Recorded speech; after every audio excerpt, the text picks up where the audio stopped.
Salut à toutes et à tous, bienvenue sur Acropolis et Public Sénat. On est super content avec Public Sénat de lancer cette toute nouvelle émission Questions aux sénateurs. C'est le premier numéro de Questions aux sénateurs. On est mercredi, il est 17h. Aujourd'hui, on reçoit Jérôme Durain. Jérôme Durain, bonjour. Sénateur socialiste de Saône-et-Loire. On va prendre le temps de discuter pendant 1 heure. On va échanger et le principe de cette émission, donc, c'est qu'on va échanger sur vos questions, les questions que vous avez posées sur Twitter après qu'on vous les ait demandées, sur les questions que vous allez peut-être poser dans le chat juste à côté de moi et en face de nous là aussi pendant cette émission. Et on va prendre le temps d'apprendre un peu à se connaître, d'apprendre un peu à connaître votre actualité, votre parcours et puis aussi votre état d'esprit sur l'actualité. Il s'en passe 2-3 choses en ce moment au Sénat. C'est comment l'ambiance? Bon, c'est une rentrée vivante, oui, ça bouge, c'est bien. Ça bouge, c'est bien, c'est dans le bon sens du terme? On verra. On verra. Bon, on va en parler. On va prendre le temps d'en parler. En tout cas, merci à toutes et à tous d'avoir posé vos questions. N'hésitez pas à partager ce stream sur vos réseaux sociaux avec vos potes, sur Facebook, sur Twitter. N'hésitez surtout pas, vous pouvez partager le stream d'Acropolis, twitch.tv/Acropolis, ou alors vous pouvez partager publicsena.fr puisqu'on est sur la homepage de publicsena.fr. Bon, du coup, bienvenue Jérôme Durain, comme je le disais. Il y a une première question qui a été posée sur Twitter, une des dernières qui a été posée juste avant le début de l'émission, une question finalement toute simple de Tarja. Comment on devient sénateur? Et du coup, c'est un peu l'occasion pour vous de raconter votre parcours. On devient sénateur parce qu'on est élu, déjà, la plupart du temps, puisque les sénateurs sont élus par des élus. Ils représentent les territoires, il y a des sénateurs partout en France. Et il faut avoir souvent été soi-même élu dans une municipalité, dans un département, une région, connaître les élus, avoir envie de les représenter le territoire. Et c'est un peu notre spécificité par rapport aux députés qui sont élus par l'ensemble de la population. Ils ne représentent pas de territoire, eux. Si, mais nous, il y a un lien organique et on est la Chambre des territoires au Sénat. Okay, donc il y a ce lien très particulier avec les élus. Et vous, en l'occurrence, le parcours du coup, parce que vous êtes à quel âge vous avez été élu sénateur? Moi, j'ai été élu sénateur il y a 4 ans, en 2014, donc j'avais 45 ans. Et avant ça, qu'est-ce qui se fait? Avant, j'avais 10 ans d'investissement politique derrière moi. Sur le terrain, du coup? Sur le terrain, non, je suis arrivé plutôt par la voie militante. C'est-à-dire que j'ai commencé par adhérer au Parti Socialiste au lendemain du 21 avril 2002. D'accord. On vous rappelle, c'était Jean-Marie Le Pen au second tour face à Jacques Chirac. Ça a été un marqueur politique important pour une forme de séisme. Et un certain nombre de gens qui ont pris leur carte, qui sont engagés politiquement suite à cet événement. J'en ai fait partie. Et puis, j'ai pris des responsabilités assez rapidement dans le Parti Socialiste localement. J'en suis devenu le responsable départemental. D'accord. J'ai participé à une équipe municipale entre 2008 et 2014. Et j'ai été élu conseiller régional. Puis en 2014, il y a eu les élections sénatoriales et j'ai été désigné pour représenter mon parti. Et donc j'ai été élu. D'accord. Je suis très content d'avoir intégré la Chambre haute. La Chambre haute, comme on l'appelle, par opposition à l'Assemblée nationale. Vous êtes toujours élu local aujourd'hui? Vous êtes au conseil régional? J'ai un mandat de conseiller régional, oui. Et vous êtes président du groupe majoritaire au conseil régional Bourgogne-Franche-Comté. Ok. Il y a une question qui a été posée par Pierre, qui est on dit que les sénateurs qui représentent les territoires, on dit des sénateurs qui représentent les territoires. Comment est-ce que cela se vit au quotidien entre une présence locale dans la circonscription et en séance ou en commission au Palais du Luxembourg à Paris? Le travail est assez semblable à celui des députés quand on est à Paris. C'est-à-dire qu'on est en commission, on a des auditions, on a des réunions de groupe, on peaufine nos positions politiques, on vient travailler dans l'hémicycle sur les textes. Donc ça, c'est assez similaire au travail des députés. En revanche, ce qui est différent, c'est que quand on est sur le terrain, dans notre circonscription, qui est l'ensemble du département, parce que les députés représentent des bouts de département, ils ont des circonscriptions. Nous sommes élus sur un département entier et donc on se balade un petit peu plus et on représente, je l'ai dit tout à l'heure, davantage les élus que la population. Donc on va à des manifestations, mais souvent, sur le terrain, on rencontre plutôt les élus, les conseils municipaux, pour des réunions de travail, pour des inaugurations. C'est un peu la spécificité de notre travail. Après sur le travail en séance, à Paris, c'est les mêmes problématiques que celles qu'on connaît à l'Assemblée nationale, c'est-à-dire qu'il y a la commission, et chaque sénateur appartient à une commission, donc il travaille sur une partie des lois. Sur une thématique particulière? Plus spécifiquement. Moi, je suis à la commission des lois. La commission des lois qui s'occupe plus spécifiquement des lois, de l'intérieur, de la justice. Là, on a un texte sur la justice. Et de la réforme constitutionnelle. Qui, paraît-il, va revenir en janvier prochain. On verra. Ok. Il y a Fanny qui demande dans le chat, est-ce que le Sénat, c'est pas un peu une assemblée des partis politiques plutôt que des élus? Non, c'est plutôt moins une assemblée des partis politiques que l'Assemblée nationale. Alors en quoi? Parce que les sénateurs, je l'ai dit, ont été élus par des gens de leur territoire, des élus de leur territoire, qui sont souvent moins politisés que ceux qui désignent les députés. Ouais. On est souvent moins le produit d'une vague politique, comme ça arrive à l'Assemblée nationale. Et c'est pour ça que le Sénat est une chambre d'équilibre. Parce qu'on est plutôt dans quelque chose qui est moins partisan. Et d'ailleurs, le boulot du Sénat dans le bicamérisme, dans le travail entre les deux chambres, c'est plutôt d'arrondir, de polir, d'améliorer le travail qui est fait à l'Assemblée nationale. C'est l'intérêt de la navette parlementaire, ce travail entre les deux chambres. Ok, d'accord. Il y a une question qui a été posée par Clémentin aussi, c'est comment est-ce qu'on explique aux Français l'utilité intemporelle du Sénat, du bicamérisme, comme vous venez de le dire, au-delà d'affaires du type Benalla? Parce que c'est une affaire qui a beaucoup marqué les Français, qui ont, pour beaucoup d'entre eux, redécouvert le Sénat et son fonctionnement. Mais au-delà de ce genre d'affaires-là, le reste du temps, comment est-ce qu'on fait pour l'expliquer aux Français? Il faut l'expliquer déjà, parce que c'est vrai qu'il y a un vrai déficit de pédagogie. Je crois qu'il faut déjà dire que le Sénat est une chambre qui a beaucoup changé. À l'époque, on avait le sentiment que c'était que des vieux monsieur, des vieillards un peu perdus, qui passaient là une fin de carrière tranquille. Et c'est plus le cas aujourd'hui? Ça a quand même beaucoup changé, ça a été féminisé, ça a été rajeuni. Alors, ça n'est pas dans les proportions qu'on a connues à l'Assemblée nationale, mais ça a quand même beaucoup changé. Et c'est une chambre qui est plus indépendante des vagues politiques, je l'ai dit il y a quelques instants, mais c'est très important parce que à l'Assemblée nationale, on est dans l'application d'un programme gouvernemental, on est sur quelque chose qui est très politisé, on a des objectifs qui sont un petit peu d'affichage aussi. Et nous, au Sénat, on a un peu de distance par rapport à l'actualité politique. On peut se permettre de garder ce qu'on estime bon, d'améliorer ce qu'on estime insatisfaisant. On a un peu plus de marge. Vous avez des exemples récents de moments comme ça bon, la vague, on peut parler de celle du macronisme, par exemple, qui n'existait pas un an avant la présidentielle et qui devient majoritaire à l'Assemblée nationale en juin 2017. C'est pas arrivé au Sénat, du coup, par définition, puisque ça résiste un peu plus au temps. Ça a même plutôt pas trop bien marché pour En Marche au Sénat. Mais, mais justement, pour ce travail de polir les textes, comme vous le disiez tout à l'heure, vous avez un exemple? Parce que c'est vachement compliqué à expliquer. Oui, c'est effectivement... par exemple, si je prends un sujet qui peut concerner un certain nombre des gens qui nous regardent, sur les jeux vidéo, sur le gaming et sur le statut... On en parlait tout à l'heure, il y a un paquet de questions, mais... C'est arrivé au Sénat, par exemple. C'est au Sénat que ça s'est passé, parce qu'il y avait une discussion à l'Assemblée, parce qu'il y avait une enquête en ligne, et qu'on s'est rendu compte qu'il y avait un point de la loi qui était un peu mal fichu, et donc la ministre a dit, écoutez, travaillez là-dessus, et pendant la discussion au Sénat, on a pu introduire des aspects qui n'avaient pas été traités à l'Assemblée. J'ai une question sur cet aspect-là. Moi, je pense que cette question du bicamérisme est importante en ce moment parce que depuis l'arrivée d'Emmanuel Macron, je suis là pour faire un peu de politique, c'est mon boulot, donc je vous dis ce que je pense. Le bicamérisme, il est un peu ramassé parce que à une époque, on arrivait à améliorer les textes davantage qu'on ne le fait depuis. Qu'est-ce qui a changé avec Macron alors? C'est quoi? C'est le gouvernement qui veut... C'est-à-dire qu'il y a eu un renouvellement du personnel politique à l'Assemblée nationale de façon très forte, avec une forme de dégagisme qui présente d'ailleurs certains aspects intéressants. On a changé de visage, on a rajeuni, on a de nouveaux profils qui sont arrivés.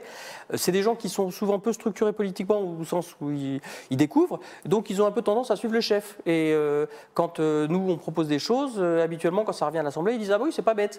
Là, ils ont quand même tendance à dire « Non, nous, on reste à notre version initiale ». Ça, c'est un peu dommage, parce que c'est-à-dire que le Sénat n'enrichit pas les textes autant qu'il le pourrait, parce qu'il n'est pas entendu suffisamment à l'Assemblée nationale. Donc parfois, ça sert à rien qu'un texte arrive devant le Sénat et il repart de la même manière. En tout cas, il faut qu'on y aille, qu'on aille à la maillotche, qu'on se batte et voyez quand même qu'on gagne un petit peu ces temps-ci, là, ça s'améliore. Par rapport à Benalla? Notamment. Ouais, parce que du coup, ce qui s'est passé, c'est que l'Assemblée nationale a mis fin aux travaux de sa commission d'enquête qui a été avortée, et vous avez continué. Et on nous a dit, attention les gars, vous allez faire n'importe quoi, vous êtes des affreux, vous voulez politiser, c'est pas du tout le sujet, vous voulez faire notre travail. Voilà, c'est tout. Bon, sur ce sujet, enfin pas sur le sujet de Benalla, mais sur le sujet du bicamérisme, il y a une question qui a été posée par Rameau. Est-ce que vous êtes pour ou contre un système parlementaire à une seule chambre, comme au Luxembourg ou au Portugal? Et il complète en disant 2 chambres, ça fait beaucoup et c'est nous qui payons. Oui, alors la question financière, elle est légitime parce que l'argent public, c'est dans la Constitution, ça concerne tout le monde. Donc c'est vrai qu'il faut que les dépenses soient utiles. Moi, je pense que avoir un système qui produit de mauvaises lois, ça coûte plus cher ça coûte plus cher. Et objectivement, là, ces derniers temps, je continue sur le fil de ce que je disais il y a quelques instants, on voit en ce moment quand même une espèce d'euphorie législative. On amène des textes qui sont un peu mal foutus à l'Assemblée. Ils ne sont pas totalement finis. Ils les travaillent à l'Assemblée. Ils arrivent au Sénat. On introduit des amendements du gouvernement pour finir de les améliorer. Et puis, nous, on travaille, on propose des choses. Et à la fin, ce n'est pas encore tout à fait abouti. Et on réserve à des ordonnances, c'est-à-dire au gouvernement, la possibilité de finir le travail. Donc, je pense que le bicamérisme, il a ceci de bon qu'on prend un peu de temps, qu'on ne s'excite pas, qu'on se pose et qu'on prend le temps de faire des choses bien, on ne les fait qu'une fois. Parce que sinon, c'est des lois qui reviennent sans cesse. Et à la fin des fins, c'est la vie des gens qui est concernée, sur tous les aspects de leur vie. Il y a plein de questions qui sont posées sur l'utilité du Sénat. Vous savez que c'est quelque chose qui fait débat. Je n'ai pas fini de répondre sur du coup. 2 chambres, c'est utile. Donc 2 chambres, c'est utile, c'est la réponse à Rameau. Il y a Tché qui demande c'est quoi vos marges de manœuvre du Sénat pour la future réforme institutionnelle? C'est que... Peut-être rappeler que si Emmanuel Macron veut passer par le Congrès, ça ne peut pas se faire sans les sénateurs. Il a besoin de nous, il a besoin de 3/5 de l'ensemble des presque 1000 parlementaires, donc il a besoin de nos voix. Et on a une vraie capacité à bloquer le processus. Alors ce n'est pas notre objectif. Ça fait un peu blocage là pour Mais ça veut dire qu'il faut qu'on trouve un accord. Et notre capacité, c'est de dire jusqu'à tel point on n'est pas d'accord, après on peut discuter. Donc c'est ça notre marge de manœuvre. D'accord, ok, d'accord. Il y a une question de Zéphyr. Qu'est-ce que vous avez pensé du travail de la commission d'enquête dans l'affaire Benalla? Je rappelle que vous en étiez membre. Vous avez vous-même auditionné Alexandre Benalla. Oui. Qu'est-ce que vous avez pensé du travail? Je crois que les auditions se sont terminées hier soir. Non, il y en a encore une la semaine prochaine. Il y en a encore une la semaine prochaine. Ok, d'accord. Du coup, c'est pas encore le moment de tirer le bilan, mais peut-être un premier bilan sur cette, parce que ça nous a fait toute la fin de l'été cette histoire-là. Qu'est-ce que vous en avez pensé, vous, de l'intérieur?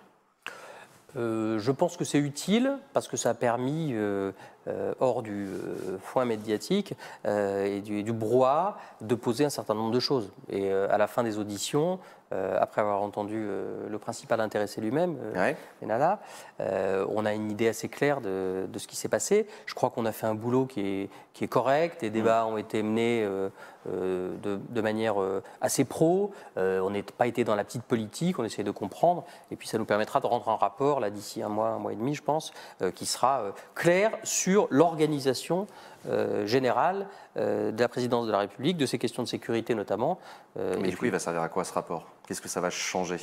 Ça vient éclairer un dysfonctionnement qui était assez majeur quand même. D'accord. Il y a les événements du 1er mai qui valent à Alexandre Benalla d'être poursuivi en justice. Et puis il y a la question de fond, comment un type comme ça arrive, voit la lumière, entre, devient un des rouages de la sécurité du président et avec un niveau de formation, une qualification qui ne paraît pas à la hauteur. Et pourquoi quelqu'un qui n'est pas policier fait un travail de policier d'une certaine manière? D'accord. Réduire le nombre de parlementaires, c'est une idée à la mode. Qu'est-ce qu'en pense Jérôme Durin? C'est Nibal qui demande ça.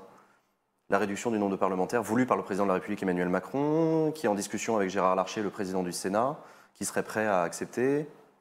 Moi, je suis l'élu d'un territoire rural. Il y a un peu plus de 500 000 habitants dans mon département. On a 8 parlementaires, des gens qui font du travail de terrain. Dans tous les textes qu'on étudie en ce moment, il y a le sujet de la proximité, du service public, du lien avec la population. Et les parlementaires, ils font ce boulot-là. Alors évidemment, il est très populaire de dire, et ça a été dit d'ailleurs tout à l'heure, ça coûte cher. Quand on regarde le budget de l'État, je pense qu'une nation moderne, équilibrée, elle peut se payer 1000 parlementaires. Mais il est à la mode et il y a un mouvement de fond vers la réduction du nombre de parlementaires. Alors, si on le fait, il va falloir faire très attention à garder la proximité, parce que à l'époque des plateformes téléphoniques, des services publics qui ferment, il y a des gens quand même qui ont besoin de temps en temps d'aller voir quelqu'un en disant voilà, moi j'ai un problème, monsieur le député, monsieur le sénateur, comment vous pouvez m'aider? Des élus pour ce qui concerne les sénateurs, de simples citoyens pour les députés, et on sert à ça. Et je pense que ça vous arrive souvent d'avoir des élus qui viennent vous voir? Oui, bien sûr, c'est notre boulot, c'est notre boulot, c'est d'aider un projet, d'apporter un soutien, de monter au créneau quand il y a quelque chose qui dysfonctionne, d'aller soutenir un service public qui menace de fermer. C'est notre travail de terrain. Donc si on est moins nombreux, il y aura déjà moins de représentativité politique, il y aura moins de diversité politique, il y aura moins de femmes aussi, s'agissant des sénateurs, parce que le scrutin va réduire la parité. Il y a un effet mécanique parce qu'on va changer de mode de scrutin pour un certain nombre de départements, c'est assez technique, mais il y a quand même un biais qui va être défavorable à la parité, et puis il y aura moins de gens pour parler, et la politique c'est d'abord écouter les gens, c'est se faire engueuler. C'est un peu d'ailleurs un des défauts du macronisme en ce moment, c'est qu'il y a beaucoup de députés à qui on a expliqué, les gars, votre place c'est d'être à l'Assemblée en permanence. Le travail d'un élu, c'est de voter, d'un parlementaire, c'est de voter les lois, c'est de contrôler le gouvernement, et c'est aussi de représenter la population. Et pour représenter la population, il faut la rencontrer. Donc il faut aller au-devant des gens, parfois se faire engueuler, souvent, et puis entendre leurs difficultés. Quand on passe une réunion avec des agriculteurs, c'était mon cas il y a 2 jours, et que les types disent on en a ras-le-bol parce qu'on n'arrive pas à se payer, on sort de la réunion, et quand on rentre chez soi dans la voiture, on se dit là il y a un sujet. Et après, quand on vote les lois, on s'en souvient. D'accord, ok. Vous l'avez dit tout à l'heure dans votre présentation sur votre parcours, vous êtes un élu socialiste, vous venez du territoire de la région Bourgogne-Franche-Comté. Il y a quand même 2 anciens socialistes là, qui ont fait beaucoup parler d'eux ces derniers jours. Manuel Valls, qui s'en va à Barcelone, c'est l'adieu à un ancien collègue? Oui, il a choisi de partir, de tenter sa chance ailleurs. Il va vous manquer, Manuel Valls? À moi, personnellement, non. Je n'ai jamais été un très grand fan de Manuel Valls. Il est courageux parce qu'il va au carton dans une élection qui n'est pas gagnée. L'autre versant du sujet Valls, c'est plutôt l'image publique du type qui s'essaye à différentes choses, qui change de parti, qui est un peu nomade sur cet aspect-là. Et c'est vrai qu'il n'a pas été très présent dans la dernière période à l'Assemblée, et cet aspect-là est moins flatteur. Alors certains disent c'est super, ça prouve que finalement l'Europe existe et qu'un Français peut se présenter à Barcelone, dont acte. Les autres disent voilà, c'est quand même un parcours un peu fait de petits sauts de puce comme ça et qui n'est pas forcément lisible. Ok, d'accord. Et l'autre sujet évidemment c'est Gérard Collomb. Gérard Collomb qui veut récupérer la mairie de Lyon et qui a donc décidé de démissionner dans des conditions un peu rock'n'roll du gouvernement. On l'a suivi ça ces dernières 48 heures. Pour le coup, du coup, c'est l'exemple inverse. Il a préféré démissionner pour aller faire campagne à Lyon plutôt que de rester en poste et de faire campagne depuis Paris comme ça pouvait exister par le passé. Du coup, c'est un peu mieux ce qu'il a fait, Collomb. Non ? Oui, c'est une façon avantageuse de présenter les choses. Ah ok, c'est quoi la façon la moins avantageuse? C'est un peu le bazar quand même. C'est un peu le bazar. Pourquoi? Parce que c'est un ministre de poids, un deuxième ministre de poids cet automne qui disparaît du paysage gouvernemental, qui disparaît dans des conditions qui sont quand même inédites.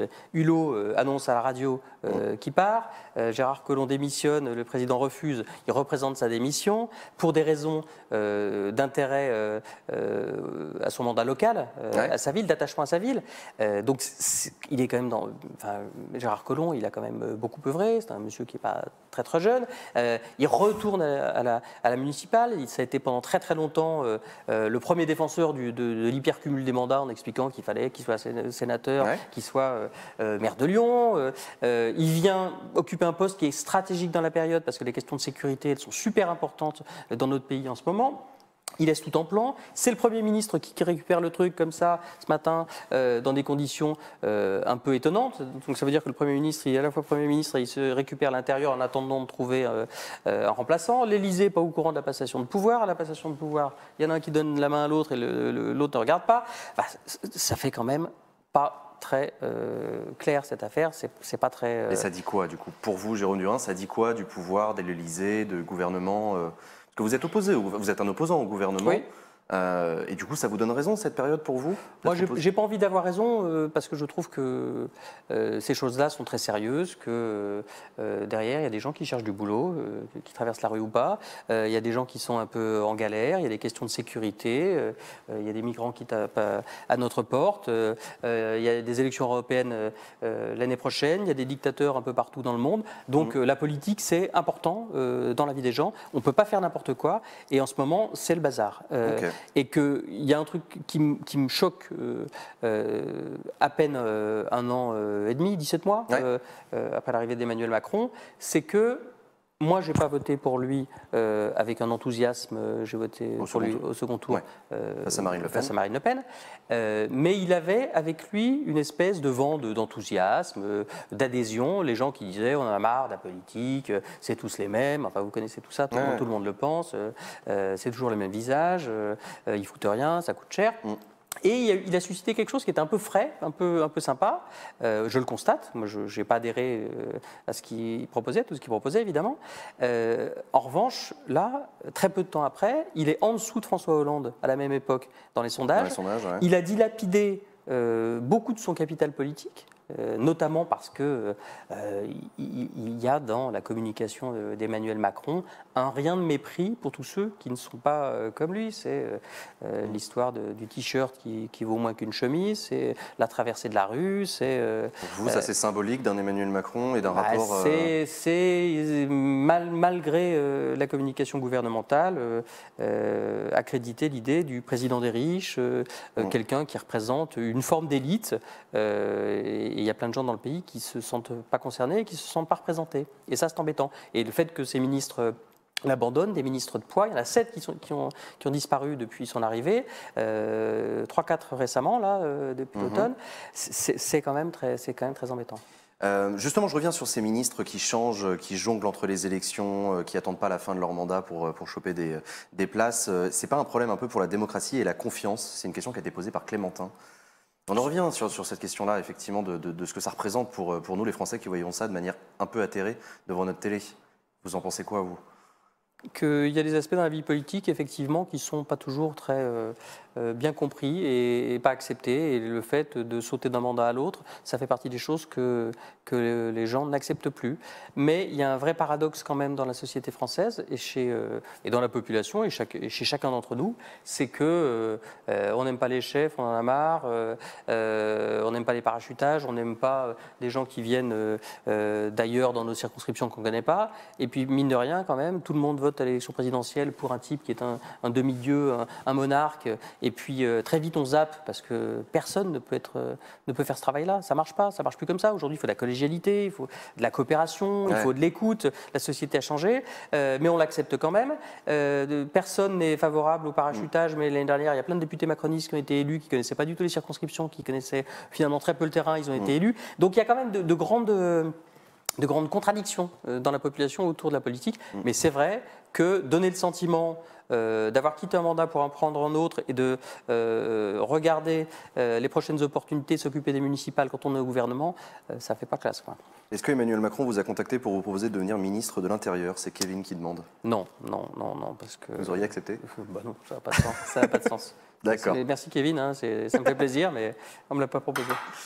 Question de Farah, qu'est-ce que vous pensez de la proposition de créer une commission d'enquête parlementaire sur les abus sexuels dans l'Église catholique? Ce sont vos collègues députés socialistes, qui sont du même parti que vous, qui proposent ça. Le groupe socialiste au Sénat est favorable à cette proposition. Je reprends l'exemple de la commission d'enquête Benalla. Il y a des sujets complexes sur lesquels il faut que les parlementaires travaillent posément, sans esprit de vengeance, sans vouloir aller forcément incriminer, pour comprendre la situation. Et je pense que c'est assez naturel que sur un problème comme celui-là, qui est un vrai problème de fond, qui touche beaucoup de gens, qui a marqué durement des individus, les parlementaires puissent travailler sereinement et se poser la question, et que la commission d'enquête paraît un débouché naturel. En tout cas, nous, on soutient. D'accord. Nibal qui vous demande, est-ce que les citoyens de Chalon-sur-Saône vous retrouvent au municipal en 2020 ? Oui, alors tout ça, c'est parti d'une photo sur Facebook, parce que qu'est-ce qui s'est passé ? J'étais à une inauguration, il y avait une jolie photo, et il y avait une vue plongeante sur la ville, et donc un journaliste a dit du Rhin, candidat au municipal. Alors, voilà. Ah, d'accord. C'est pas mon propos. Et puis, moi, j'ai un travail. On en a parlé il y a 2 secondes. Je suis sénateur. Bon, on va continuer. J'essaye de le faire. Et puis, les municipales, c'est en 2020. D'accord, ok. Merci beaucoup Neverline pour ton sub. Merci également à Matour qui a sub tout à l'heure. Vous êtes très sympa. Merci pour ton don de chez. C'est hyper sympa de ta part. Merci à tous d'être là. Merci de continuer les discussions. Il y a énormément de questions hyper passionnantes qui sont posées dans le chat. Je pense que chacune des questions mériterait qu'on y passe au moins un quart d'heure avec Jérôme Durin. Mais il y a encore d'autres sujets que je voudrais qu'on aborde. Che qui pose quand même la question. Pour rester dans la thématique des commissions d'enquête, que pensez-vous de la proposition des députés La France Insoumise d'en faire une sur le chlordécone aux Antilles ? Le chlordécone, ça fait partie des très grands scandales sanitaires. Je crois que la rémanence du chlordécone, c'est 7 siècles. Donc, c'est-à-dire c'est une saloperie qui est durablement, qui pollue durablement les Antilles, qui provoque des cancers. Et c'est effectivement un vrai sujet. Est-ce que la solution, c'est la commission d'enquête ? J'avoue que je ne sais pas sur le sujet ce que proposent les députés socialistes. Insoumis en l'occurrence, apparemment. Oui, j'ai vu que c'était les députés insoumis qui le souhaitaient. Peut-être que c'est la commission d'enquête. En tout cas, ça fait partie de toutes ces réflexions sur les sujets sanitaires, qui ne sont pas, puisqu'on parle du travail de parlementaire, ce n'est pas des sujets faciles. Parce qu'on est souvent sur il faut interdire, on interdit demain, vous interdisez pas, vous êtes des salauds. C'est plus compliqué que ça. Alors moi, je suis évidemment favorable à l'interdiction, et j'ai même des gens qui viennent me voir dans ma permanence en disant regardez, moi, je travaillais dans les vignes, je suis atteint du MCS, c'est Multi-Chemical Syndrome, donc quelqu'un qui a la vie bousillée parce qu'il a été exposé à tous les produits qu'il a utilisés dans les vignes. Par exemple peut-être, mais d'autres. Et quand on dit on interdit, c'est souvent compliqué parce qu'il n'y a pas de produits de substitution. Donc les agriculteurs nous disent qu'est-ce qu'on fait nous ? Et puis, parallèlement, on continue d'importer des produits qui utilisent ces produits interdits en France. Donc il y a une concurrence totalement déloyale et les gens continuent de consommer les produits, non pas parce qu'ils ont été produits en France, mais parce qu'à l'importation, on a encore ces substances qui sont autorisées. Et nous, on avait proposé dans la loi Egalim, les socialistes au Sénat, qu'on puisse avoir un étiquetage qui disent quels sont les produits qui sont utilisés. Parce que, ok pour interdire, évidemment, parce que c'est des saloperies, ça bousille la vie des gens, mais à condition que tout le monde ait les mêmes règles du jeu. C'est d'une manière générale tous les sujets qui se posent sur les questions d'accords commerciaux internationaux. Est-ce qu'on a tous les mêmes règles du jeu ? Quand on importe de la viande, des produits alimentaires d'autres pays, est-ce que les consignes et les normes sanitaires sont les mêmes. Donc pour le dire différemment, ce que vous dites, Jérôme Durin, c'est que les personnes qui souhaitent l'interdiction du glyphosate immédiate sont démagogiques. Non, je ne dis pas ça. Non, je dis pas ça. Je dis qu'il faut interdire le glyphosate, c'est évident. Il faut prévoir un calendrier pour en sortir. Il faut prévoir cet étiquetage. Il faut le faire. Mais j'attire l'attention souvent sur la complexité du travail de parlementaire et que les choses ne sont pas si simples et que les citoyens ont des envies, et j'en suis moi-même, envie que tout ça s'arrête. Et puis quand on se dit, tiens, finalement, comment on s'y prend concrètement ? Il y a des emplois à la clé. C'est souvent des mesures très complexes. Donc, sur le glyphosate, il faut l'interdire, mais il faut l'interdire ici, il faut l'interdire ailleurs, et il faut surtout que les gens arrêtent de consommer du glyphosate. Et si on arrête chez nous, qu'on ne l'utilise plus pour nos propres productions, qu'on n'aille pas utiliser des productions qui viennent d'ailleurs, et qui continuent. Voilà, c'est des sujets qu'on ne voit pas, mais ils existent. Il y a Matt Sugar qui demande, est-ce qu'on croise des lobbyistes au Sénat ? C'est un sujet qui apparaît assez fréquemment dans le chat, la question du lobbyisme. Oui, c'est un sujet qui apparaît souvent. Est-ce qu'on s'en fait une idée complètement fausse ou est-ce qu'il y a quand même une réalité derrière ? On a une approche qui est un peu, je pense qu'on surestime un peu ça. Ça existe. On invitait très très régulièrement à des repas organisés par tel groupe sur tel sujet. Alors les choses sont habillées un peu. On va parler de telle politique publique et puis derrière il y a un industriel, un groupe économique. Enfin, moi, on n'a pas vraiment le temps d'y aller beaucoup à ces trucs-là. Enfin, moi, ça ne m'intéresse pas, j'y vais pas. Et dans les couloirs du Sénat, on ne voit pas de lobbyistes. Les vraies pressions, c'est les pressions démocratiques utiles, c'est les gens sur le terrain qui vous disent, ce que j'ai dit par exemple sur le glyphosate tout à l'heure, les agriculteurs qui disent, les gars, comment on fait quoi ? Parce que nous, on veut bien arrêter de produire, mais si c'est pour aller acheter des produits ailleurs, les vrais lobbies, c'est nos électeurs. C'est les gens qu'on croise et qui nous demandent d'agir. Et c'est ceux-là qui sont les plus importants. Et ce n'est pas des lobbies, c'est les citoyens, c'est des intérêts publics qu'on est censé représenter. D'accord. Comment l'Europe doit-elle évoluer pour mieux répondre aux problématiques auxquelles elle est confrontée? C'est FIMAT qui demande ça. Une grande question. Hein. Ah oui, et puis alors là, du coup, on a combien d'heures là pour on n'a pas assez longtemps. Grosso modo, élection européenne dans mine de rien pas très longtemps. Enjeu stratégique pour l'avenir de l'Europe. On est en plein Brexit, on est en pleine montée des populismes. Il y a la question de la vague migratoire qui est un sujet politique en Europe. Vous, votre point de vue là-dessus, Jérôme Durin, sur les enjeux de l'Europe, c'est quoi? Mon point de vue, c'est que la façon dont le débat a été posé par Emmanuel Macron s'agissant de l'élection européenne en France est extrêmement piégeuse et presque toxique.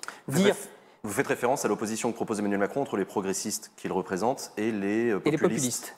Donc c'est quand même. Ça, qu'est-ce qui ne convient pas là-dedans? On ne rejoue pas le deuxième tour de l'élection présidentielle aux élections européennes. Et si on reprend la carte électorale du premier tour, du deuxième tour de l'élection présidentielle, mais du premier tour aussi, on voit qu'on a un pays qui est très très clivé. Il y a des zones qui sont entrées dans la mondialisation, qui s'en sortent, des gens qui ont fait des études, qui parlent anglais, dont les enfants font des études, qui se payent leur protection sociale, qui peuvent voyager, et puis il y a toute une partie de la population qui est plutôt en galère, et qui est moins formé, parce que quand on est moins formé, on trouve moins facilement du boulot, qui est dans des zones où il y a moins de services publics, qui est moins connecté, on n'a pas de réseau, on n'a pas le haut débit, qui a des difficultés de mobilité. Et que cette carte-là, quand on la regarde, on voit que tout le monde ne vote pas la même chose. Ouais. Plus exactement, c'est deux votes qui s'opposent complètement. Et que dire c'est les populistes ou les progressistes, ça ne répond pas à la complexité de la construction européenne et la complexité du monde d'aujourd'hui. C'est-à-dire qu'il faut qu'on ait un discours qui soit un discours unificateur. Il n'y a pas ceux qui sont malins, ceux qui réussissent et ceux qui ne sont rien. Entre les deux, on doit travailler à la concorde. Donc, enfermer le débat européen sur les progressistes ou les populistes, c'est pas juste. Et je pense que pour répondre à cette question, s'agissant de l'Europe, il y a le sujet de la souveraineté. On voit qu'il y a beaucoup de repli identitaire, au mauvais sens du terme. C'est-à-dire qu'on devient frileux, étriqué, on se replie sur qui les racines chrétiennes, sur qui des questions raciales.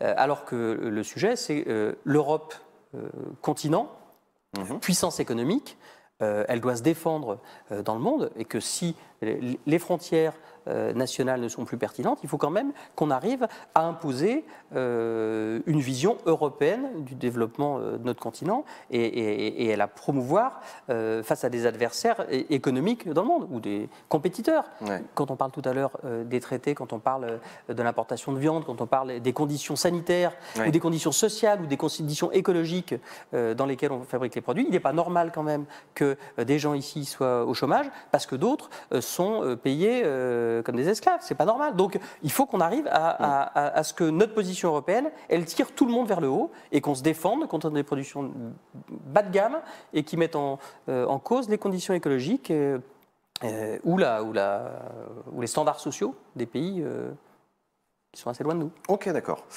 Compliqué à aborder le sujet de l'Europe, effectivement. Je pense que ça aurait mérité une émission entière, mais merci en tout cas de cette concision. Il y avait une question tout à l'heure, je ne sais plus, sur le clivage gauche-droite. Du coup, est-ce qu'il s'oppose mieux que le clivage progressiste-populiste, ou est-ce qu'il est lui aussi dépassé ? Non, je pense qu'il n'est pas dépassé. Il y a toujours une question. Vous, sénateur socialiste, vous continuez à défendre l'opposition entre la gauche et la droite. C'est un truc qui vous tient à cœur, cette opposition ? Il y a des fondamentaux dans la société, dans le débat public.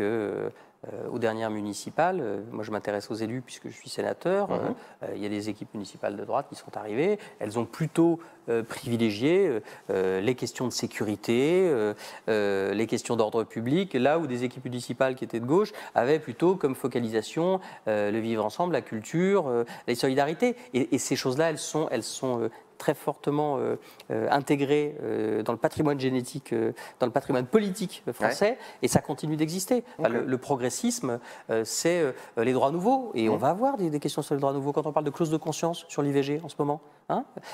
L'IVG, par exemple, l'interruption volontaire de grossesse, c'est un droit qui est de plus en plus théorique. Parce qu'il y a des gens qui ne veulent pas le faire, clause de conscience, ça reste rare, des médecins, mais ça commence, parce que dans certains territoires, quand on est une jeune femme et qu'on est tombé enceinte et qu'on ne veut pas que papa, maman le sache et qu'on veut trouver de l'aide, eh ben, c'est pas si facile que ça. Donc, sur l'IVG, il y a une différence entre les progressistes et les autres. Sur la PMA, la procréation médicalement assistée, il y a une vraie différence. Sur tous les sujets de sécurité, il y a une vraie différence. Sur les questions d'accueil, d'immigration, d'identité, on voit qu'il y a quand même des sujets qui sont clivés politiquement. Donc, ça n'a pas disparu. Sur la priorité à l'égalité, ou au mouvement économique, à les libertés dans l'économie, ça reste clivant. Il y en a qui disent il faut d'abord produire et on distribue après. Et il y en a d'autres qui disent, et moi j'en fais partie, une société, il faut qu'elle avance en pack. S'il y a une échappée et que le peloton est très loin derrière, ça finit par péter. Et moi je suis très inquiet, je vous parlais de la carte électorale tout à l'heure, je pense qu'il faut que notre pays reste en pack et que le peloton ne soit pas trop effiloché. D'accord, très bien. Hier, vous avez posé une question au gouvernement, à l'occasion de la séance des questions d'actualité au gouvernement. C'était une question dirigée vers Nicole Belloubet, la ministre de la Justice. Et vous vous inquiétiez, vous avez émis des doutes sur l'indépendance de la justice. Est-ce que vous pouvez essayer de nous expliquer rapidement qu'est-ce que vous aviez en tête dans cette question-là ? Le procureur de Paris, François Molins, qu'on a beaucoup vu et qui a été très apprécié et dont le travail a été salué, quitte son poste. Et il appartient au gouvernement, c'est son boulot, à la ministre de la Justice, de proposer des candidatures. Et donc, un successeur doit être trouvé. 3 candidatures ont été proposées. Donc, c'est le travail de la ministre de la Justice. Ces 3 candidats qui sont des magistrats, qui sont forcément des gens capés et capable, parce qu'on n'imagine pas que la ministre de la Justice aille chercher un type dans la rue qui traverse la rue pour lui dire toi mon gars, tu étais horticulteur, tu vas être procureur de Paris. C'est pas comme ça que ça marche. Donc on peut supposer que les gens étaient au niveau. Et le président de la République, qui en a le pouvoir, a biffé les 3 candidatures en disant non, les a rejetées, les a écartées, en disant j'en veux pas, j'en veux d'autres. En quoi ça pose un problème ? D'abord, ça pose un problème pour la ministre de la Justice elle-même. C'est ces candidates à elle qui ont été refusées par Emmanuel Macron. C'est quand même les candidatures qu'elle a soutenues qui se sont fait retoquer. Alors même que les 3 impétrants, les 3 candidats, ont été reçus par le Premier ministre avant l'été. Ça, c'est le premier problème. Le deuxième problème, c'est quand même que ce procureur de Paris, il va être amené à se prononcer sur des dossiers assez sensibles, qui peuvent concerner certains membres du gouvernement. Donc, on a besoin d'être sûr que la personne qui sera nommée soit réellement indépendante du pouvoir central, parce que sinon, on a quand même une suspicion de nomination un petit peu... C'est ça, c'est ce que j'allais dire. Il y a une suspicion dans vos propos aujourd'hui sur est-ce que l'Élysée est en train de manœuvrer pour avoir un procureur de Paris arrangeant ? Non, je ne dis pas ça. En revanche, il ne faut pas laisser la possibilité que ce soit dit plus tard. Donc, il faut qu'on fasse en sorte qu'il y ait une procédure irréprochable, transparente, et qu'on n'ait pas le sentiment que c'est le fait du prince, et qu'il y a quelque chose d'un peu discrétionnaire. Voilà, je pense que ce n'est pas le cas.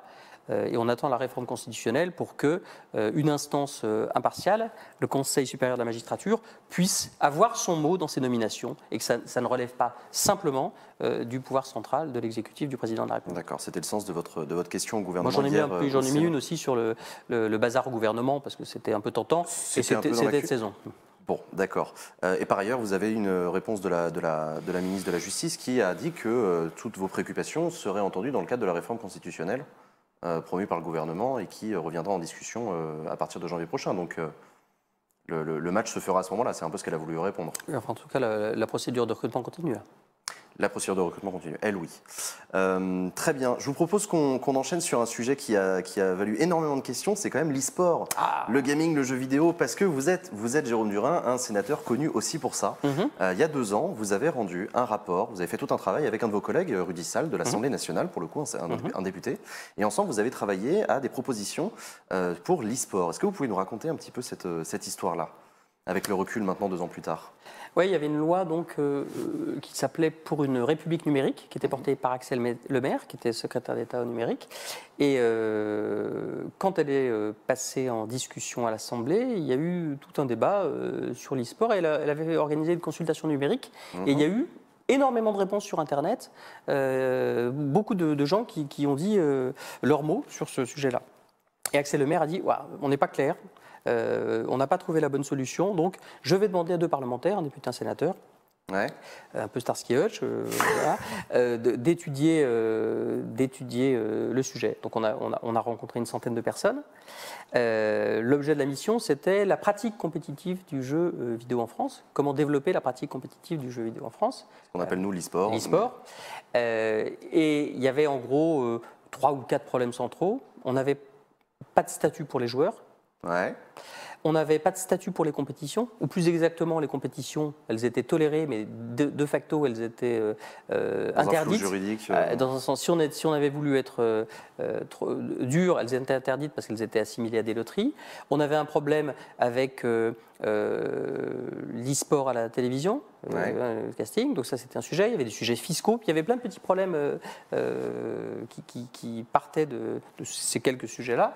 Et donc on a rendu notre rapport en essayant de clarifier le paysage. Donc ça aussi, ça fait partie du boulot des parlementaires que de s'intéresser à un sujet que vous connaissiez pas ou peu avant, en disant que je connais d'ailleurs toujours. Enfin, je beau être le spécialiste au Parlement de ces sujets-là, je reste quand même un gamer occasionnel. Moi, j'ai beaucoup fréquenté les salles d'arcade il y a quelques temps, je dirais pas combien. Je crois même avoir séché des cours pour ça. C'est qui est pas bien, il faut pas le faire. Mais en termes d'e-sport, je ne suis pas l'hyper spécialiste. En tout cas, sur l'aspect effectivement juridique, politique en fait du sujet, vous vous êtes saisi avec un de vos collègues, vous y connaissiez pas grand-chose, vous avez pris le sujet à bras le corps et en quelques mois ou en quelques années, je ne sais plus. Quelques mois. En quelques mois, vous avez rendu un rapport en disant, ben voilà, on a rencontré les acteurs, on a fait, et voilà les propositions qu'on a faites. Et du coup, vous avez formulé des propositions. Et ensuite, qu'est-ce qui s'est passé ? Elles ont été pour l'essentiel reprises par le gouvernement, elles ont été adoptées à quelques détails près. On l'a bien vendu au Sénat, on l'a bien vendu à l'Assemblée. Les décrets sont parus, parce qu'il faut savoir qu'une loi, pour qu'elle soit... Nous, on vote, mais après, il y a tout un travail de décret, c'est-à-dire qu'il y a des lois qui ne sont jamais mises en œuvre, parce que les décrets ne tombent pas. Donc là, les décrets sont tombés, et la loi a permis de clarifier le paysage, on a des compétitions qui sont possibles, les joueurs ont un statut avec un CDD de 5 ans, donc c'est sans doute pas idéal, c'est sans doute pas totalement abouti, il faudra peut-être y revenir, mais au moins ça permet à ceux qui veulent, comme Anne Hidalgo ou Jean-François Martin, se dire nous à Paris 2024 on a envie que Paris soit une capitale de l'e-sport et profiter des Jeux Olympiques pour mettre l'e-sport en avant, ça leur permet de le faire. Et avant la loi ça n'aurait même pas été possible. Ça aurait été beaucoup plus compliqué. D'accord, ok. Une question de Samuel, à quand un réel mouvement de l'État pour que le jeu vidéo soit aussi bien vu que le cinéma et autres ? Le jeu vidéo, il est quand même pas si mal vu que ça du point de vue fiscal, par exemple. Il y a quand même des aides fiscales dans les lois de finances. Je pense qu'il y a un sujet... Je suis pas sûr que les gens d'Internet préfèrent le côté fiscal, je suis pas sûr que ce soit le meilleur argument. Non, mais en termes de développement économique du secteur, c'est quand même super important. Parce que l'État, c'est quand même une affaire de sous. Et le cinéma, par exemple, il est beaucoup aidé. Et donc le jeu vidéo, quand on a une fiscalité favorable, on développe les entreprises et ça peut permettre aux joueurs d'avoir des boîtes françaises qui développent, et on a quand même de belles boîtes françaises qui développent des jeux. Le jeu vidéo, il a quoi comme image négative s'agissant du jeu?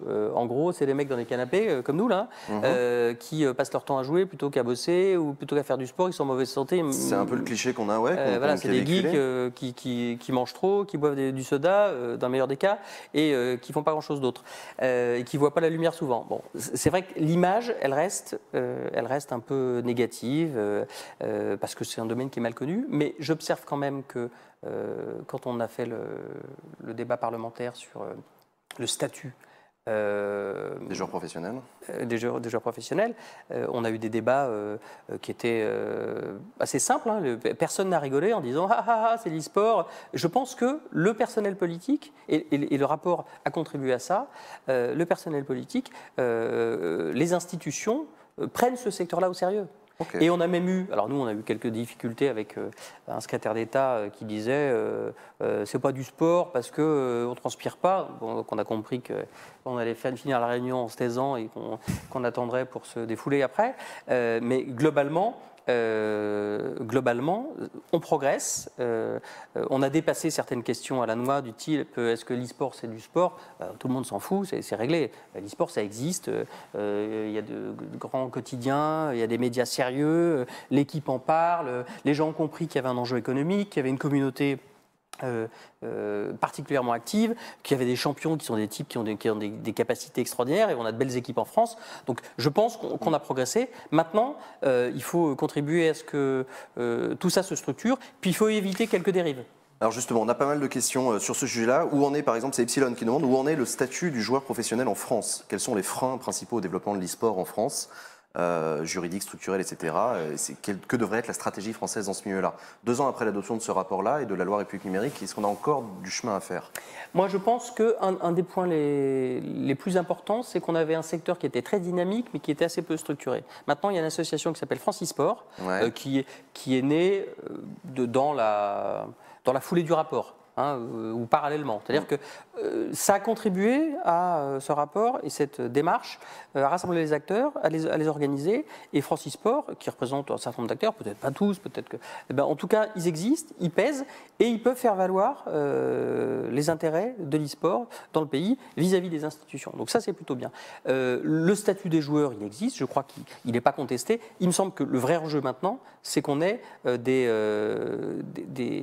grandes compétitions internationales qui soient organisées et qu'on ait la capacité d'héberger de belles compétitions. Alors, il y en a à la Paris Games Week. Alors justement, oui, j'allais dire ça. Il y a une question aussi qui a été posée par Encore, par exemple. Le développeur Riot Games, celui qui développe League of Legends, a annoncé sa volonté d'utiliser un système de candidature des villes pour organiser les LCS en Europe.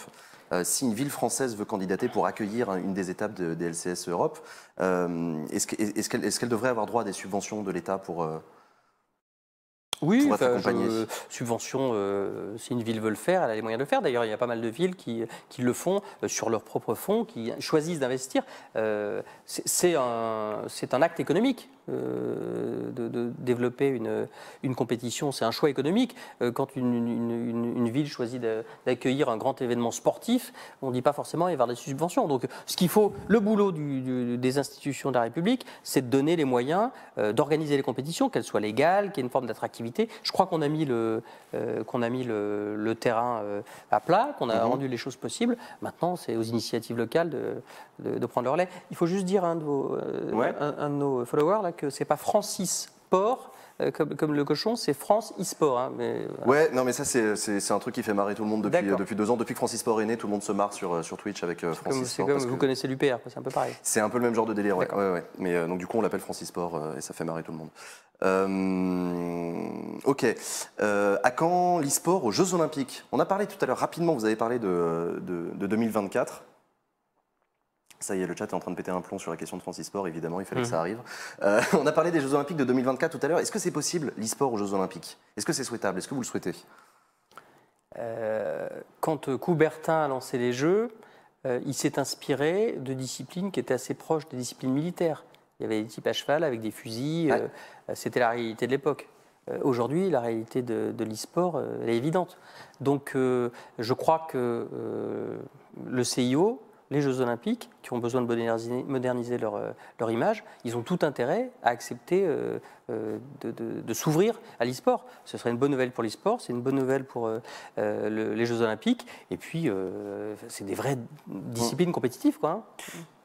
Il y a quand même un sujet qui a été abordé tout à l'heure dans le chat et qui a aussi été abordé sur Twitter, c'est la question de la violence des jeux vidéo, qui est l'un des freins au développement. Et par exemple, Thomas Bach, le président du CIO, a déclaré qu'il s'opposerait à l'arrivée aux Jeux Olympiques de ce qu'on appelle les Killer Games, donc les termes qui désignent les jeux vidéo violents.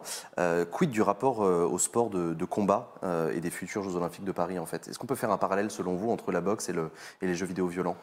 Moi, je ne me hasarderai pas sur le sujet, mais c'est vrai que prendre argument des Killer Games pour réfuter l'intérêt de l'e-sport aux Jeux Olympiques, c'est trop court. D'abord, il n'y a pas que ça. Ça choque personne. Je rappelais quand même l'histoire des Jeux Olympiques. Il y avait quand même une dimension un peu nationaliste, un peu guerrière, et ça choquait personne. Donc voilà, il faut pas exagérer. Il faut pas exagérer. Et puis en plus, souvent les formes compétitives des jeux auxquels on fait référence, elles sont pas aussi violentes que certaines formes qui sont jouées tout seul dans son salon. Donc je pense qu'il faut là-dessus pas en rajouter, quoi, parce que ça existe. Il faut une forme de modération, il faut effectivement limiter les aspects les plus violents, mais je pense que si on est un peu raisonnable, on y arrive. Ok, d'accord. D'un point de vue plus personnel, vous avez regardé les qualifs de la France au quart des finales de la Coupe Overwatch la semaine dernière? Bon, d'accord. Allez-y. Non, c'est une question de Quentin. Que faudrait-il mettre en place pour assurer aux équipes françaises d'e-sport de bonnes conditions de travail? Il faut que ça devienne une cause nationale, c'est-à-dire qu'il faut que tout le monde intègre que c'est un sujet sérieux, que c'est du développement économique. Est-ce qu'on verra une équipe de France qui remporte une Coupe du Monde de jeux vidéo reçue à l'Élysée avec les honneurs? Oui, je pense que c'est possible, ça. C'est souhaitable, vous? Oui, c'est possible. Pourquoi eux moins que les autres? S'ils gagnent, ils gagnent. Hein. Et c'est pas moins vous bien. Pensez qu'Emmanuel Macron est prêt à entendre ça? Oui, je pense que lui, si ça fait du buzz, il est prêt à entendre. Hein. Et puis je pense qu'il est suffisamment intelligent pour comprendre ça, c'est pas un problème. Je ne pense pas que ce soit un problème politique entre nous, ça. D'accord, non, je pense pas non plus. Vous jouez à des jeux vidéo encore aujourd'hui? Oui, un peu. Je prends des tôles sur FIFA avec mon fils assez régulièrement, de moins en moins parce que c'est humiliant. Et puis, voilà, de temps en temps, quand je vois des vieux jeux d'arcade, j'essaye, mais moins. Je ne suis pas e-sportif en tout cas. Plutôt Sonic ou Mario? C'est Jean-Philippe qui demande. Moi, c'était encore avant. C'était encore avant, allez. J'ai essayé de faire revivre avec des émulateurs de vieux jeux, mais Ghost and Goblin, on en a là juste à côté, on pourrait y jouer tout à l'heure. Volontiers. On approche des 10 dernières minutes de cette émission. Donc, si vous avez des questions, c'est un peu le moment d'y aller. On va, à mon avis, faire des questions courtes avec des réponses courtes. D'accord. Par exemple, est-ce que Jérôme Durain pense à la présidentielle de 2022 le matin en se rasant? Non. Non. D'ailleurs, il ne se rase pas. Je ne me rase pas. C'est pas sympa ça, parce que le poil, c'est un truc très personnel quand même. C'est vrai? Oui, mais continuons. Mais continuons, ok. Oui, c'est déjà la fin de l'émission, Fanny, effectivement, ça fait 1 heure qu'on discute, mais je pense qu'on aurait pu vraiment continuer encore plus longtemps cette émission. On avait plein d'autres sujets qu'on pourrait aborder. ML Déter qui demande, c'est quoi vos relations avec le groupe communiste au Sénat? C'est mes voisins, je suis assis à côté d'eux. J'ai même soutenu... Vous avez des bonnes relations avec eux? Oui, moi j'ai soutenu un texte à la fin du mandat de François Hollande pour abroger un certain nombre de dispositions avec lesquelles je n'étais pas d'accord. Donc, okay. Voilà. Je parle une question de Rambo sur l'indépendance de la Calédonie. Il va y avoir un référendum extrêmement attendu suite aux accords de Matignon. Oui, je crois qu'on a fait un bon travail parlementaire pour cadrer les choses. Donc, c'est ce que j'allais dire. Donc vous êtes confiant pour ce référendum? Je pense qu'en tout cas, le cadre juridique qui est posé est de nature à avoir un scrutin tranquille. Enfin, en tout cas, serein. PUBG ou Fortnite? J'ai des pressions amicales pour répondre plutôt PUBG, mais je vais dire Fortnite. D'accord. On change quoi pour que les gens s'intéressent à la politique et arrêtent de vous voir comme des truands? Question d'Alcar. Ça, sans doute, c'est un travail qu'on a à faire pour expliquer vraiment ce qu'on fait, pour mettre sur la place publique les conditions de rémunération, les choses, voilà, objectiver les choses et pas être dans les fantasmes. Et puis on essaie de virer les vieux truands, il y en a quelques-uns, donc là c'est bien parti normalement. Nous, en tout cas, avec Public Sénat, on fait notre part du boulot et on essaie de vous rencontrer, de vous présenter aux c'est une bonne pédagogie sur... Est-ce que vous pouvez me recommander un livre qui tourne autour de la politique? C'est Jésus du ciel qui demande ça. Ah là là, non, parce que moi je lis pas de livres sur la politique. Ah ouais? Non, je lis plein de choses, je lis plutôt des polars. Ou un film alors? Moi je sais pas, une série. Oui, un film, oui, mais c'est très très très vieux. Ce sera pas Baron Noir, c'est pas une série, c'est Monsieur Smith au Sénat. Monsieur Smith au Sénat? Ouais. Ok. Parce que c'est l'enthousiasme de la candeur en politique et la pureté des intentions. C'est un très très beau film, si on aime le noir et blanc. Ok. Bon, très bon conseil, n'hésitez pas à le lire, c'est recommandé par Jérôme Durain. Comment rapprocher les gens éloignés de la politique? Il faut qu'ils s'y intéressent. La politique, c'est pas quelque chose de loin, c'est la vie de tous les jours. Donc tout le monde devrait s'y intéresser, s'y impliquer. Et c'est normal. C'est la faute des citoyens si... Non, c'est un système. C'est quand même assez sympa d'avoir sa place au chaud, de la garder, d'empêcher les autres d'y arriver. On sait qu'il y a ce système-là, mais de temps en temps, il faut donner un coup de pied dans la fourmilière et s'investir soi-même et entrer. Alors je sais que les partis politiques, forcément, ça fait pas très envie parce que voilà, c'est un peu comme sur l'e-sport. Il faut qu'on évolue, quoi. D'accord. Est-ce que Baron Noir, c'est réaliste? Oui, mais je ne suis pas un très très grand expert de Baron Noir. Moi non plus, j'avoue, j'ai très très peu regardé. Mais moi, tous les échos que j'en ai eu m'ont dit que c'était très très bien. Bon, du coup, il y a Fanny et Cowboy qui vous demandent un auteur de polar. Si vous lisez des polars, est-ce que vous avez des conseils de polars? Oui, moi j'aime beaucoup les polars qui font découvrir d'autres sociétés, d'autres territoires. Et j'aime bien les polars sud-africains de Deon Meyer, qui se passe notamment du côté du Cap et qui présente bien la réalité de l'Afrique du Sud contemporaine, avec des tensions raciales qui existent, avec une société qui est en mouvement, avec de la violence. C'est très intéressant. Deon Meyer, traduit en français, c'est très très bien. D'accord. Eh ben, merci beaucoup Jérôme Durin d'avoir accepté notre invitation. C'est déjà fini. Quelle tristesse. Tristesse. Bah, écoutez, j'espère que ça vous a plu. C'était une première. On était encore une fois très très fiers avec Public Sénat de vous proposer cette première édition de Questions aux sénateurs. Ça va être tous les mercredis à 17h. La semaine prochaine, ce sera mon acolyte Hugo qui va interviewer en posant vos questions Mathieu Darnaud, sénateur Les Républicains de l'Ardèche. C'est un mec sympa. Un mec sympa. Ouais. Jérôme Durin, une question à Mathieu Darnaud. Mathieu, qu'est-ce que tu peux faire pour être aussi bon que moi face à notre interlocuteur préféré? Ok, d'accord. Eh ben, on posera cette question à Mathieu Darnaud la semaine prochaine. Donc c'est tous les mercredis à 17h. Demain et après-demain, vous retrouverez les meilleurs moments de cette émission sur Facebook et sur YouTube. On n'a pas parlé des lootbox, je suis désolé. On n'a pas parlé des lootbox. Excuse-moi. Eh ben, peut-être sur Twitter, parce que maintenant, voilà, vous vous connaissez, Internet, Jérôme Durin, Internet. Intéressez-vous sur Twitter, posez des questions aux sénateurs, je pense qu'ils vous répondront avec plaisir.